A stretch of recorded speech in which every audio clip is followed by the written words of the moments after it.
Matthew 17 from the Net Bible. The Transfiguration.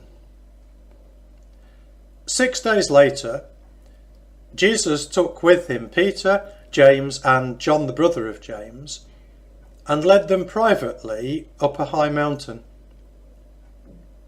And he was transfigured before them. His face shone like the sun, and his clothes became white as light.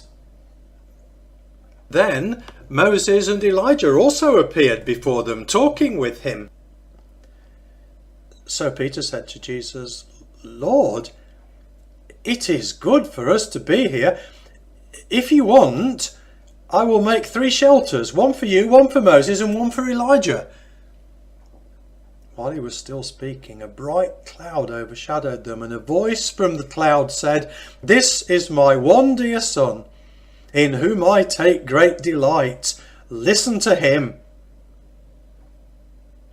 When the disciples heard this, they were overwhelmed with fear and threw themselves down with their faces to the ground. But Jesus came and touched them. "Get up," he said. "Do not be afraid." When they looked up, all they saw was Jesus alone. As they were coming down from the mountain, Jesus commanded them, "Do not tell anyone about the vision until the Son of Man is raised from the dead."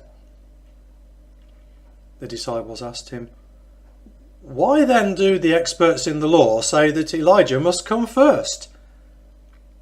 He answered, "Elijah does indeed come first, and will restore all things. And I tell you that Elijah has already come." Yet they did not recognize him, but did to him whatever they wanted. In the same way, the Son of Man will suffer at their hands. Then the disciples understood that he was speaking to them about John the Baptist. The disciples' failure to heal. When they came to the crowd, a man came to him, knelt before him and said, "Lord, have mercy on my son, because he has seizures and suffers terribly, for he often falls into the fire and into the water. I brought him to your disciples, but they were not able to heal him." Jesus answered, "You unbelieving and perverse generation, how much longer must I be with you? How much longer must I endure you? Bring him here to me." Then Jesus rebuked the demon, and it came out of him, and the boy was healed from that moment.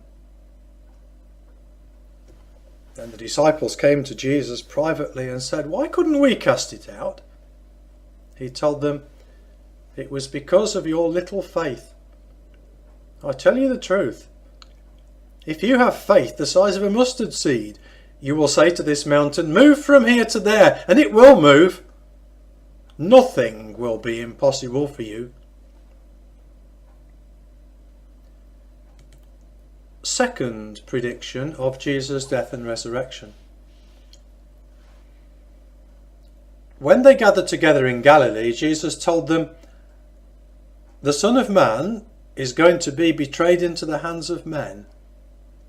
They will kill him, and on the 3rd day he will be raised." And they became greatly distressed. The temple tax. After they arrived in Capernaum, the collectors of the temple tax came to Peter and said, "Your teacher pays the double drachma tax, doesn't he?" He said, "Yes." When Peter came into the house, Jesus spoke to him first. "What do you think, Simon? From whom do earthly kings collect tolls or taxes? From their sons or from foreigners?" After he said, "From foreigners," Jesus said to him, "Then the sons are free. But so that we don't offend them, go to the lake and throw out a hook.